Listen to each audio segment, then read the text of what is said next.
Bienvenue dans l'émission À la lumière de la parole de Dieu, une émission de partage, d'exhortation, d'enseignement et d'encouragement pour l'édification du peuple de Dieu. À la lumière de la parole de Dieu, une émission qui impacte et qui fait grandir dans la foi en Christ. À la lumière de la parole de Dieu, une émission animée par le pasteur Mathieu Rodonou, visionnaire du ministère Doctrine Christo. Vous connaîtrez la vérité et la vérité vous rendra libre.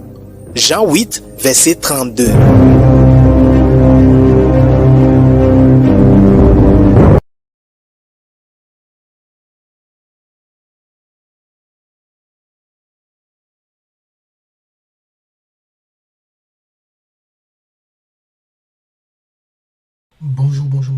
Bonjour bien-aimés, bonjour à toutes et à tous, j'espère que vous allez bien. Donc je rappelle très rapidement que le thème que j'aborderai avec vous aujourd'hui est intitulé « Qui suis-je » Qui suis-je? Vous savez, la foi de beaucoup de personnes, n'est-ce pas, sont...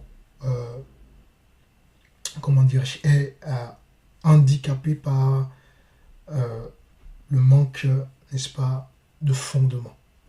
La foi de beaucoup de personnes est handicapée par le manque de doctrine, la doctrine véritable.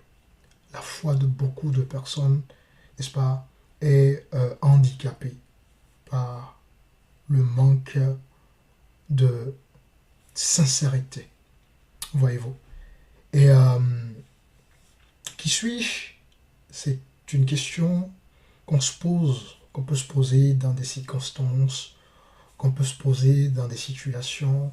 C'est une question que beaucoup de personnes se posent. Ce n'est pas d'aujourd'hui, depuis des siècles, depuis des âges, n'est-ce pas?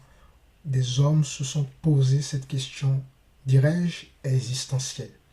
Qui suis-je? Et pour avoir, n'est-ce pas, une réponse adéquate, une véritable réponse par rapport à cette question, il est très important qu'on puisse déjà se poser la bonne question. Et c'est en se posant la bonne question que, n'est-ce pas, nous allons recevoir la bonne réponse à cette dernière. Alors, qui suis-je? Qui suis-je? Il y a quelques jours de cela, je demandais au Seigneur que je ne comprends pas pourquoi nous avons enseigné des âmes, nous avons encouragé des âmes, nous avons fortifié des âmes, nous avons fait le nécessaire, par la grâce de Dieu, d'amener, en tout cas d'apporter ce qu'il faut apporter pour que la foi de nos frères, la foi de nos sœurs soit bien solidement fondée. Et ce qui se passe, c'est qu'avec le temps, on se rend compte que les gens qui étaient parmi nous, les gens qui on enseignait, les gens qui on prenait du temps pour aborder les fondamentaux de la parole du Seigneur, très très rapidement, on s'est rendu compte que en réalité, les gens ne sont pas là pour le Seigneur et que toutes ces semences, n'est-ce pas, qu'ils ont reçues, malheureusement, n'ont pas pu porter le fruit que cela devrait porter dans la vie. Et je me posais cette question, je dis, Seigneur, je ne comprends pas. Je ne comprends pas. Et c'est alors que m'est venu ce thème, justement. Le Seigneur m'a dit, qui suis-je? Qui suis-je? Et cela très rapidement m'a amené mon cœur dans la méditation, dans la recherche justement de cette pensée que le Seigneur m'avait donnée. Et alors, je ne peux que commencer, n'est-ce pas, cette émission en abordant avec vous ce terme qui va beaucoup vous édifier, qui va beaucoup vous fortifier, je le pense, je le crois par la grâce du Seigneur. Alors, revenons rapidement encore à ce thème. Qui suis-je? Le qui suis-je ici n'est pas notre, n'est-ce pas, euh, corps physique. Le qui suis-je ici n'est pas notre état charnel, notre état animal, notre état adamique. Si nous voulons avoir une bonne réponse par rapport à cette question, il va falloir que nous puissions, n'est-ce pas, être des êtres spirituels. Le qui tu es n'est pas ton état physique.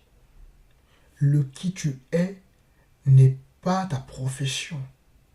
Le qui tu es n'est pas tes make-up, les rouges à lèvres, les crayons de beauté, tout ce que tu es en train de, tu peux mettre hein, pour comment dirais-je, pour embellir en quelque sorte l'apparence extérieure. Ce n'est pas le qui tu es. Le qui nous sommes, n'est-ce pas, le reflet, ce qu'on peut dégager de par notre état physique. Le qui tu es, ce n'est pas le fait que tu sais bien parler le français, le fait que tu t'exprimes bien en français. Le qui tu es n'est pas le fait que tu parles correctement, tu t'exprimes correctement en anglais. Le qui tu es n'est pas le fait que tu peux traduire différentes langues, un test dans différentes langues. Le qui tu es n'est pas la capacité intellectuelle que tu détiens qui te permet de pouvoir exceller dans certains domaines. Le qui nous sommes, n'est-ce pas, n'est pas lié à notre vie physique en réalité. Il est très important, frère, il est très important, sœur, il est très important, bien-aimé, qu'on puisse être capable de se poser cette question. Qui est très important, qui est une question existentielle, essentielle dans notre marche, dans notre foi. Et bien entendu, si nous voulons des réponses, comment dirais-je, des réponses claires, des réponses apaisantes, des réponses, comment dirais-je, des réponses venant du Seigneur, il va falloir qu'on puisse être des hommes de foi, des femmes de foi. C'est la foi qui nous fera, n'est-ce pas, saisir les réponses qu'il nous faut. C'est la foi qui va nous permettre de comprendre certaines choses. Voyez-vous? Alors, lorsque tu te poses ce genre de questions, lorsque tu es amené à te poser ce genre de questions pour pouvoir, n'est-ce pas, recevoir ou espérer avoir la bonne réponse à cette question, il va falloir que tu puisses mettre de côté, n'est-ce pas, ce qu'on appelle le raisonnement humain, donc la philosophie humaine. Parce que en voulant réfléchir ou en voulant trop réfléchir, en voulant être philosophe, en voulant réfléchir de manière charnelle, tu vas simplement te perdre en fait. En voulant avoir une réflexion poussée par rapport à une question simple de qui tu es, tu vas t'égarer, tu vas te perdre. Et au final, tu te verras te faire du mal à toi-même. Et en fin de compte, tu n'auras pas la réponse à ta question. Tu n'auras pas la réponse à cette question. Qui tu es, qui nous sommes, c'est très, très important. Et c'est ça qui va nous permettre, n'est-ce pas, de pouvoir saisir la volonté du Seigneur dans ce monde. Alors un homme ou une femme doit être capable non seulement de se poser ce genre de questions, comme beaucoup l'ont posé dans la parole du Seigneur, comme beaucoup l'ont posé, on verra peut-être quelques exemples, mais un homme à un moment donné de sa vie, n'est-ce pas, devra être capable d'arriver à se poser ce type de questions. Qui nous sommes, qui tu es. Alors, le qui tu es n'est pas, comme je le disais, lié, n'est-ce pas, à notre physique extérieure. Le qui nous sommes n'est pas lié à tous les efforts qu'on peut fournir. Ce n'est ni lié à ta profession, ni lié à tes compétences humaines, ni lié à tes biens, à tes matériels, à ton patrimoine, ni lié, n'est-ce pas, à ton influence, à ta notoriété. Hein? Ce n'est ni lié, n'est-ce pas, à ta beauté, à ta couleur de peau, à ta nationalité. Le qui je suis n'est pas en réalité Mathieu. Le qui je suis n'est pas en réalité français, ni camerounais, ni béninois, ni togolais, ni ivoirien, ni chinois. Le qui je suis n'est ni lié à ces différents points. Je suis un esprit possédant une âme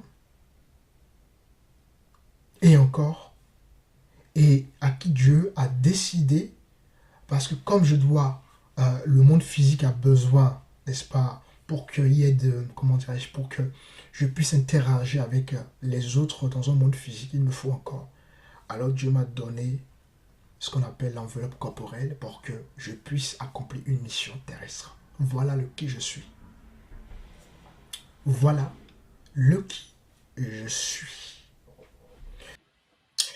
Nous allons prendre un petit moment de pause et nous revenons juste après.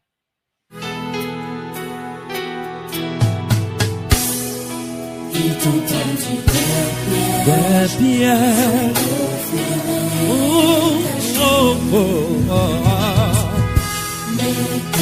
vie parle, la promesse de Dieu n'a pas sans s'être accomplie dans ta vie. Tes ennemis échoués. Je dis bien mes ennemis échoués, ils ont échoué. Ceux qui te veulent du mal, qui me veulent du mal, sont échoués. Mes adversaires échoués.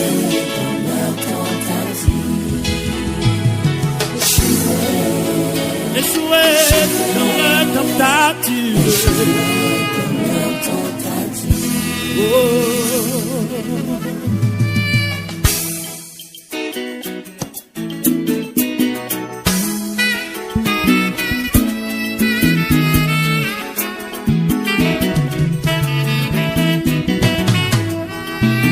Ils ont échoué au nom de Jésus.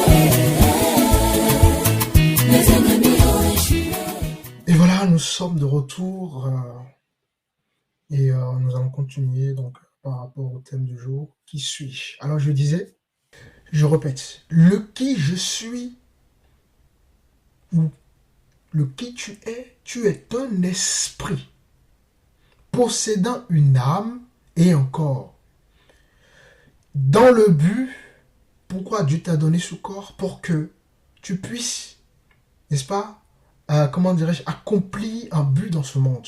Tu as besoin d'un corps pour toucher quelque chose de physique. Voilà le qui je suis, en réalité. Lorsque nous observons, ou lorsque vous m'observez, je ne suis pas une seule personne en réalité. Quand vous m'observez, quand vous allez observer quelqu'un, voilà, quand vous allez, peu importe la personne n'est pas un en réalité. Quand vous allez observer, ou quand vous vous observez, vous êtes deux. Tu es non seulement, quand tu t'observes, tu vas t'observer, tu vas te voir dans ton état physique, qui va représenter, donc, voilà, un prénom, Voilà, je suis mature. Vous voyez mon état physique, mon corps physique, mon apparence extérieure. Mais vous ne voyez pas mon apparence intérieure. Et justement, le deuxième homme en moi, c'est l'homme intérieur. L'homme qui est en moi. Voyez-vous? C'est la personne que vous ne voyez pas charnellement. Mais bien évidemment, si vous êtes des êtres spirituels, des femmes spirituelles, vous allez voir spirituellement la personne qui est en moi. Et donc, un homme n'est pas juste un en réalité. Nous sommes deux. Voyez-vous? Et c'est d'ailleurs pour ça que souvent, beaucoup s'embrouillent avec Dieu, le Saint-Esprit, Jésus, parce que voilà, on veut souvent, l'homme a tendance à vouloir toujours voilà, séparer les choses, mais en réalité, ne se rend pas compte que c'est la même personne, mais avec des fonctions différentes. Mais cela n'est pas notre objet de ce terme. Alors je rappelle encore que nous sommes dans le terme qui suit. C'est important qu'on se pose cette question existentielle. Et regardez un peu ceci. Lorsque le Seigneur va envoyer, n'est-ce pas, le prophète Samuel, lorsque le Seigneur va l'envoyer pour David comme roi, donc nous sommes ici dans le livre de 1 Samuel chapitre 16, et qu'est-ce qui va se passer? Le prophète va donc prendre en compte donc, la mission du Seigneur, et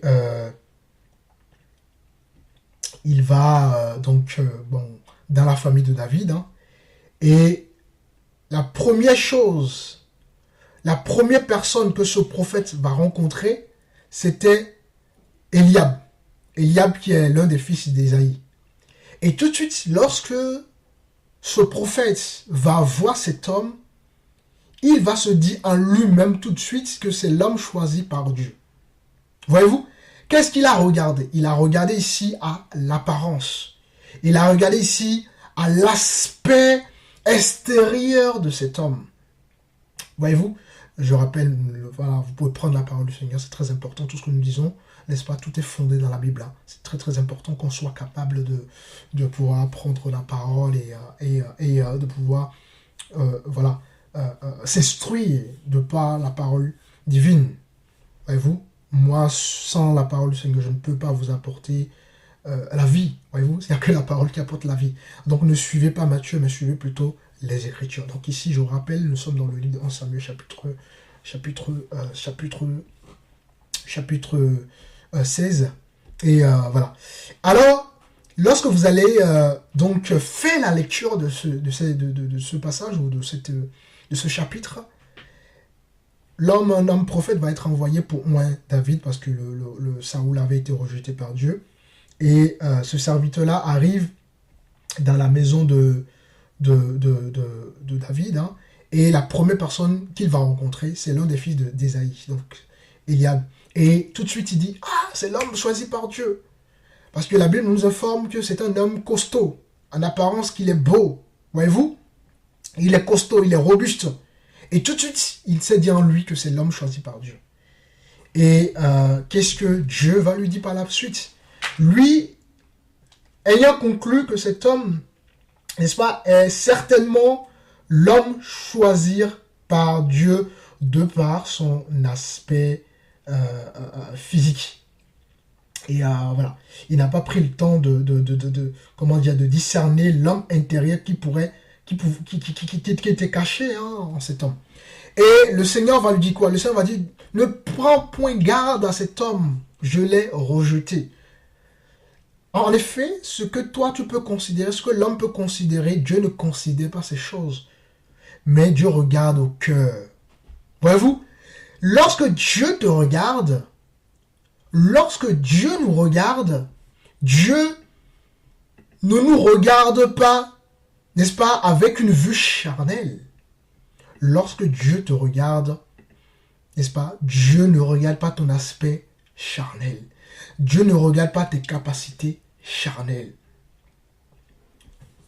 Les capacités dont je parle, hein, je parle de tout ce qu'on est capable de faire humainement parlant. Voilà. Dieu, lorsque Dieu nous regarde non pas selon les hommes. Voyez-vous, Dieu regarde quoi? Dieu regarde notre esprit. Dieu regarde le cœur. En fait, le cœur voilà, va avec l'esprit. Comme je vous disais tout à l'heure, hein, l'homme, bien qu'étant un physiquement, mais n'est pas un. En fait, nous sommes dans une enveloppe. Et cette enveloppe-là, ben, c'est ce que tout le monde voit. Mais en nous, nous avons un autre homme. Nous avons le qui nous sommes en réalité. Et quand Dieu te regarde, Dieu ne va pas te voir étant que Roger, étant que Moïse, étant qu'Abraham, étant que Luc, étant que Noé, étant que Raïssa, étant que Jasmine, étant que Premier ministre, étant que l'homme le plus influent du monde, étant que l'entrepreneur le plus riche ou la plus riche du monde. C'est pas ça que Dieu regarde. Ce n'est pas ça qui détermine qui nous sommes. Ce n'est pas ça qui détermine la personne que tu es. Et ici, tout de suite, le Seigneur va faire comprendre à son serviteur que je comprends que tout de suite tu peux croire que c'est Eliab que je choisis. Parce que vous, en tant qu'être humain, au lieu de voir les choses spirituellement parlant, n'est-ce pas, vous regardez les gens charnellement parlant. Alors, moi, Dieu, je ne regarde pas la chair. Je ne regarde pas tes capacités humaines. Je ne regarde pas tes compétences. Je ne regarde pas tes fonctions. Je ne regarde pas, n'est-ce pas, voilà, ton patrimoine, ta richesse. Je regarde le cœur. Je regarde, bien-aimé, voilà, je regarde l'intérieur. C'est très important. Alors, l'intérieur est qui nous sommes en réalité. Voyez-vous, l'intérieur est qui nous sommes en réalité. Le qui tu es un esprit qui était dans la pensée de Dieu, qui était dans l'éternité, dans la volonté divine, qui était dans le plan de Dieu. Et Dieu a décidé, n'est-ce pas, de faire de toi un homme. C'est-à-dire que Dieu t'a manifesté physiquement. Dieu a voulu que tu puisses, n'est-ce pas, te révéler dans un corps, dans une enveloppe physique pour accomplir une mission dans le monde.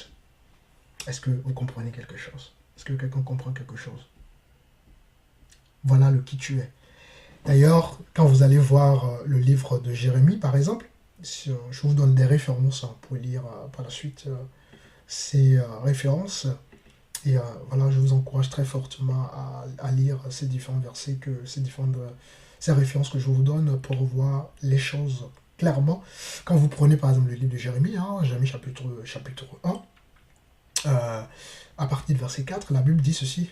La parole de l'Éternel me fut adressée en ces mots. Avant que je t'ai formé dans le ventre de ta mère, je te connaissais. Voyez-vous, ici, le Seigneur était en train de faire comprendre à Jérémie qui il était réellement. Dieu lui faisait comprendre que tu n'es pas le Jérémie le prophète, tu n'es pas l'homme que tout le monde, la personne que tout le monde peut identifier de toi, tu n'es pas cette personne-là en réalité. Ce que tu es, c'est qui tu étais dans ma pensée, qui tu étais dans l'éternité, qui tu étais avant que je ne crée le monde, avant que le monde soit fondé, avant que Dieu ne puisse créer, n'est-ce pas, les cieux et la terre. Nous étions déjà dans les pensées de Dieu. Et c'est ce rappel que Dieu, ici, dans ce verset, dans ces écritures, c'est ce rappel qu'il était en train, n'est-ce pas, de faire au prophète Jérémie en disant « Avant que je t'ai formé dans le ventre de ta mère, je te connaissais. Et avant que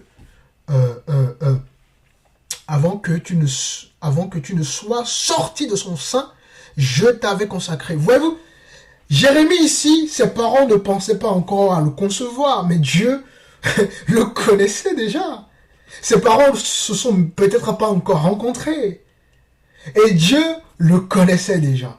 Donc Jérémie, avant de naître physiquement, avant d'être le qui il est, le prophète aux yeux des hommes, l'homme aux yeux des hommes, Dieu le connaissait, n'est-ce pas, étant esprit. Pourquoi? Parce que Dieu l'avait déjà créé dans son esprit. Dieu l'avait déjà créé dans sa pensée. Dieu l'avait déjà créé dans son éternité. Est-ce que vous comprenez quelque chose? Alors, comme il fallait que cet esprit qui est Jérémie, son esprit, cet esprit-là, pour que cet esprit-là vienne jouer un rôle en quelque sorte, ou comment dirais-je, que cet esprit vienne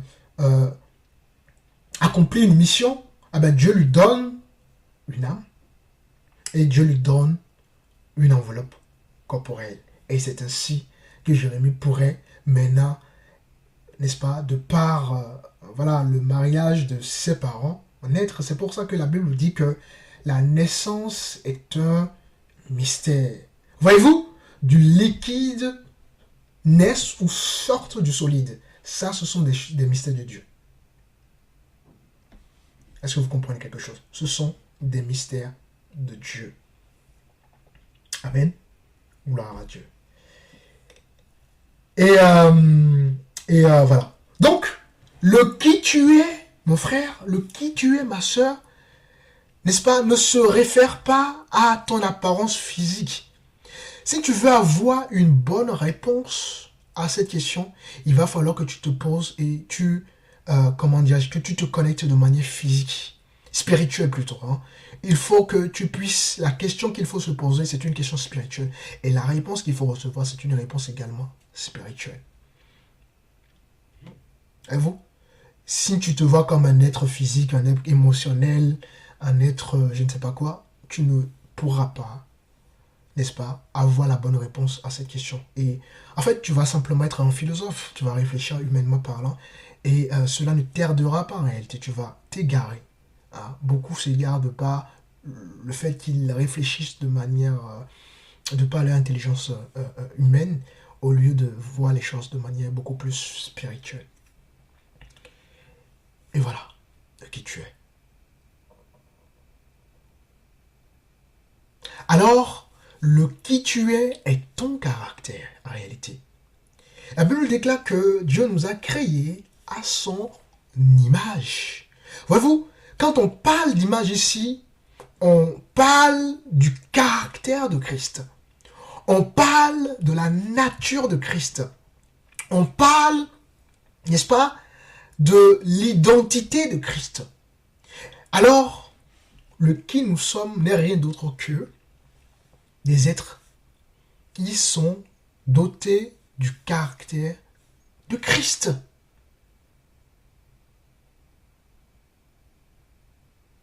Alors, quand tu vas comprendre cette question essentielle ou existentielle, quand tu vas comprendre la profondeur de cette question,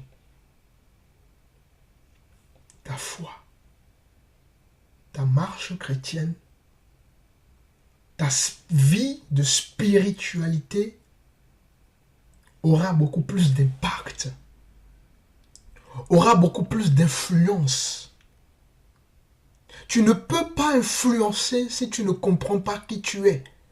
Tu ne pourras pas avoir un impact à la fois dans ta vie, à la fois dans la société, à la fois dans le spirituel, si tu ne sais pas qui tu es. De la compréhension que tu auras de toi, ou dirais-je, de l'impact que tu auras, de l'influence que tu auras, viendra de la compréhension que tu as de la personne que tu es, de l'identité que tu es. Est-ce que quelqu'un comprend quelque chose? D'ailleurs, David va le dire, David va dire quelque chose de très important dans le livre de Psaume 8, le verset 4. Il va dire, qu'est-ce que l'homme pour que tu te souviennes de lui? Le Fils de l'homme, pour que tu prennes garde à lui. Vous pouvez le voir dans le verset 5 de Psaume 8. Parce que quand David s'interrogeait, réfléchissait, il se demande, mais pourquoi Dieu apporte autant d'intérêt à ma vie physique? Pourquoi Dieu apporte autant d'intérêt à ma vie alors que je ne suis un homme mortel? Alors que je ne suis un homme, n'est-ce pas, voué à la mort? Alors que je suis un homme, n'est-ce pas, après le péché, rempli de faiblesse? Qu'est-ce que j'ai en moi? Qu'est-ce que j'ai pour que Dieu puisse avoir son regard sur moi? Qui suis-je pour que Dieu puisse porter son regard sur moi? Est-ce que vous voyez? Et d'ailleurs, pour vous confirmer un peu le fait que on n'est pas un, quand on est avant tout en esprit. Et on peut prendre par exemple le livre de Colossiens très rapidement. Je vous encourage à prendre Colossiens chapitre 8 et chapitre 3, pardon, le verset 8. On va effectuer quand même une petite lecture à ce niveau-là, très rapidement. Mais même maintenant, renoncez à toutes ces choses, à la colère, à l'animosité, à la méchanceté, à la calomnie, aux paroles équivoques qui pourraient sortir de votre bouche. Là, ici, on s'adresse d'abord à l'homme physique, l'homme charnel. Voyez-vous? Ensuite, le verset 9. Ne mentez pas les uns aux autres, vous étant dépouillés du vieil homme et de ses œuvres. Donc, on parle ici de tout ce, voilà, l'enveloppe corporelle. Voyez-vous? Le moi physique, le moi que tout le monde regarde, le moi que tout le monde voit. Ensuite, la Bible dit dans le verset 10, et ayant revêtu l'homme nouveau, qui se renouvelle dans la connaissance selon l'image de celui qui l'a créé. Alors, voyez-vous, l'esprit, c'est l'homme nouveau. L'esprit, c'est notre homme intérieur. Voyez-vous, bien évidemment, c'est cet homme intérieur que Dieu va régénérer à la nouvelle naissance. Quand on accepte le Seigneur en étant sincère avec lui, quand on veut vraiment connaître ses voies, etc. C'est cet homme-là qui est, comment dirais-je, qui est né de nouveau, qui est transformé en réalité. Alors, voyez-vous, à la lumière de ces différents versets bibliques, vous pouvez comprendre que la réponse à cette question, le qui je suis, n'est pas mon apparence physique, n'est pas mon apparence extérieure, n'est pas ce que je possède, n'est pas ce que je sais faire, mais c'est tout simplement l'esprit que je suis, n'est-ce pas, possédant une âme et dans le but d'accomplir une mission dont ce monde terrestre. Nous allons prendre un petit moment de pause et nous revenons juste après.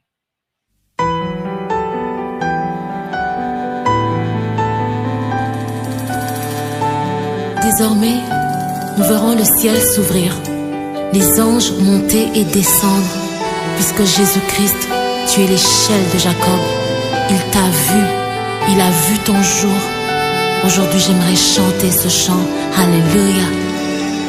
Namoni likolo ya kofongama banje bamati basusu bakitiye bayembi nzembo elongo na basantu. Alléluia.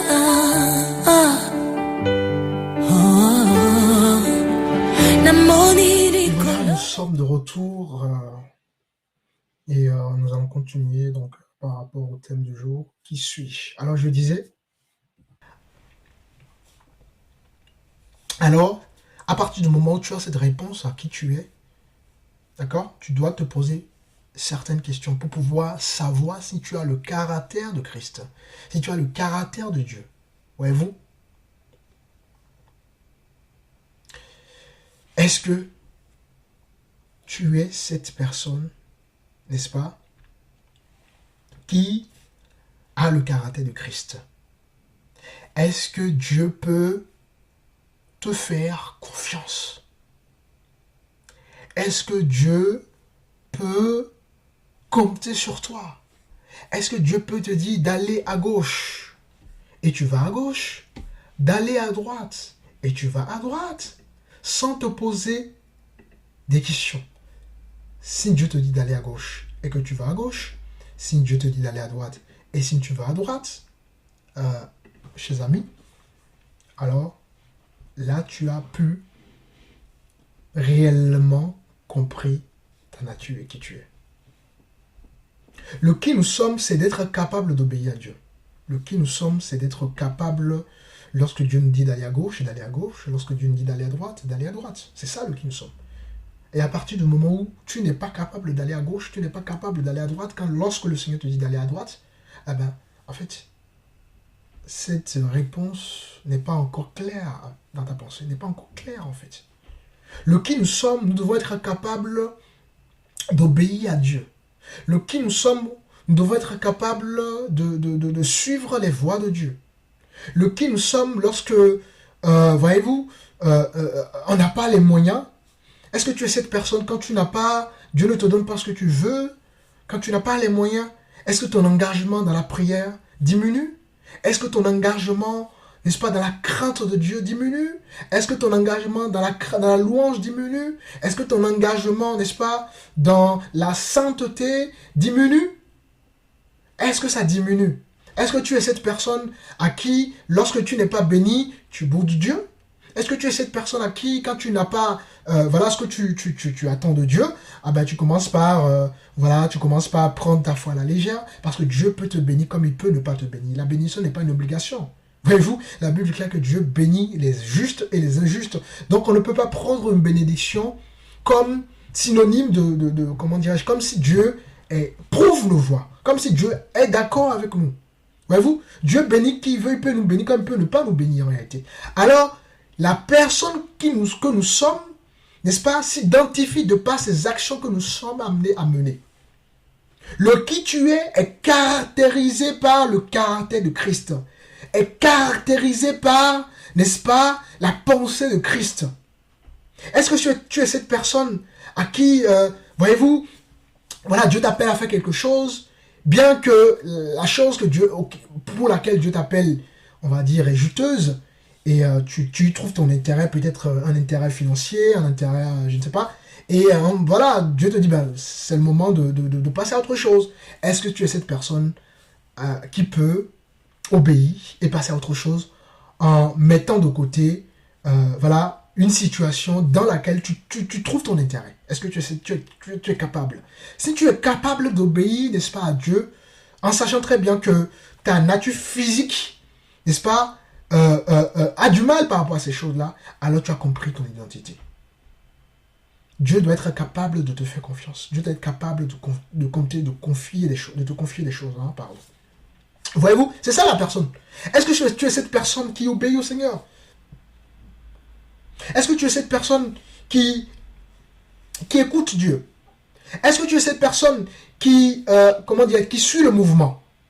Ou plutôt qui obéit au Seigneur? Là où tu es dans une société et tout le monde est d'accord pour faire quelque chose qui est contraire à la volonté du Seigneur, bien qu'il y ait beaucoup de personnes qui fassent la chose, toi tu dis non, je ne le ferai pas. Parce que cela ne rende pas gloire à mon Dieu. Parce que cela ne plaise pas à mon Dieu. Alors je dis non, alors je refuse. Si tu arrives à refuser ces choses, alors tu as compris ton identité. Alors tu as compris qui tu es. Est-ce que nous sommes ces personnes-là? Sommes-nous ces personnes-là? Sommes-nous ces personnes? Comprendre notre identité. Comprendre qui nous sommes.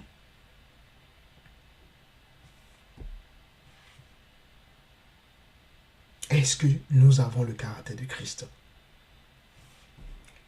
Est-ce que nous avons le caractère de Christ? C'est une question très très importante. Alors, bien-aimés, je finirai, voilà, passe juste une pensée du Seigneur, en vous demandant, en vous exhortant, à vous poser ce soir, voilà, cette question, à vous poser cette question essentielle, pour pouvoir véritablement être des fils et des filles du Seigneur. Qui suis-je? Le nous, le qui nous sommes, doit être doit être conforme à la pensée du Seigneur. Est-ce que nous sommes cette personne à qui, lorsque nous avons depuis des années grandi dans un milieu où on nous a appris à adorer les saints, où on nous a appris à adorer, n'est-ce pas, la Vierge Marie. Et puis, je ne sais pas, peut-être que ça fait 20 ans, 30 ans que tu adores la Vierge Marie, tu adores les saints, ça fait 30 ans, 50 ans, 60 ans. Et à 61 ans, Dieu te dit, toutes ces choses que tu as adorées, toutes ces choses auxquelles tu croyais autrefois, pendant 50 ans de ta vie, pendant 40 ans de ta vie, pendant 30 ans de ta vie, Dieu te dit toutes ces choses-là sont fausses. Est-ce que nous sommes cette personne à remettre en question ou à remettre en cause ce que nous croyons être des choses vraies? Est-ce que nous sommes cette personne-là qui sont capables, n'est-ce pas, d'accepter la vérité? C'est ça aussi la force de qui nous sommes. Est-ce que nous sommes capables d'accepter la vérité? Est-ce que nous sommes capables, n'est-ce pas, d'arranger nos vies lorsque Dieu nous interpelle sur quelque chose? Est-ce que nous sommes capables, n'est-ce pas, comment dirais-je, de structurer davantage notre vie pour que les grâces de Dieu, la main de Dieu soit davantage dans notre vie? Lorsque nous allons comprendre ces différentes choses, croyez-moi,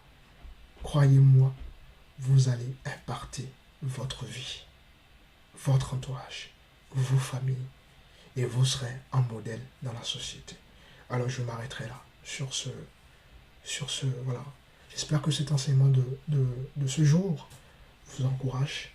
N'hésitez pas, si des questions éventuellement, il y a des questions, revenez pour des questions. Nous allons développer davantage des sujets qui vont dans ce sens-là.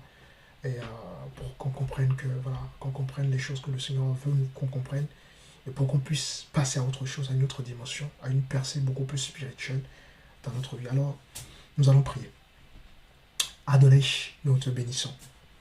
Nous te bénissons et nous te glorifions parce que tu as été fidèle encore ce soir de par ces paroles que tu viens, n'est-ce pas, de nous donner. Nous te bénissons parce que tu es fidèle. Alors je déclare, n'est-ce pas, dans la vie de toutes les âmes, de toutes les personnes, de mes frères, de mes sœurs, de ceux et celles qui entendent cette parole, que cette parole prenne maintenant vie dans leur vie, que cette parole s'enracine dans le cœur, que cette parole, n'est-ce pas, les amène tout simplement à être des êtres spirituels. Seigneur, bouleverse la vie de ceux et celles qui, n'est-ce pas, de par ta révélation, de par ta parole, bouleverse la vie de ceux, de celles qui l'ont compris et qui ont compris ces paroles aujourd'hui. Seigneur, change les vies de par cette parole. Tu as appelé le monde à l'existence. Tu as appelé les choses qui n'existaient pas à l'existence. Alors ce soir, je déclare que tu appelles à l'existence les choses qui n'existaient pas dans la vie de ces hommes, dans la vie de tes enfants, dans la vie de tes serviteurs, de tes servantes. Oh Père, merci, parce que tu es merveilleux. Alors bouleverse notre vie. Seigneur, que nous puissions connaître qui nous sommes pour mieux impacter notre entourage, pour mieux impacter notre vie, pour mieux impacter notre société. Seigneur, que nous puissions véritablement recevoir la semence qui change nos cœurs. La Bible nous dit que par manque de connaissance, nous périssons. Alors il nous faut cette parole pure, cette parole véritable, cette parole qui transcende les âges. Il nous faut cette parole pour être transformé. Tu es cette parole. Tu es le chemin et la vérité. Alors que cette vérité demeure dans notre cœur, que cette vérité se manifeste réellement dans notre cœur ce soir. Seigneur, glorifie-toi dans la vie de tes âmes, glorifie-toi dans la vie de ton peuple, glorifie-toi dans la vie de toutes les personnes qui te désirent. David pourrait dire, mon âme te désire. Alors nous voulons te désirer, nous voulons te connaître, connaître tes voies et nous connecter à toi, afin que tu puisses nous faire confiance, afin que tu puisses agir dans notre vie. Que cette parole puissante que nous avons reçue de toi soit manifestée puissamment dans notre vie, dans le nom de Jésus-Christ de Nazareth. Merci Père pour ton amour. Amen. Gloire à Dieu, gloire à Dieu. Alors, nous sommes arrivés à la fin de cette émission. Donc, n'hésitez pas à commenter, n'hésitez pas, voyez-vous, à mettre, comment dirais-je, n'hésitez pas à mettre, voilà, des commentaires et à nous dire, voilà, ce que vous en pensez. Voyez-vous. Que Dieu vous bénisse. Et à très bientôt. Shalom.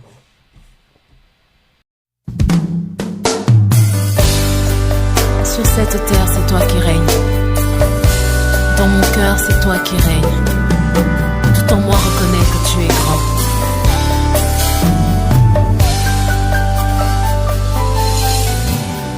Dieu, tu es grand et digne de louange. Dans la cité de Dieu, la ville sainte, joie de toute la terre. Oh, oh, oh, oh, Dieu, tu es grand, toi qui nous donnes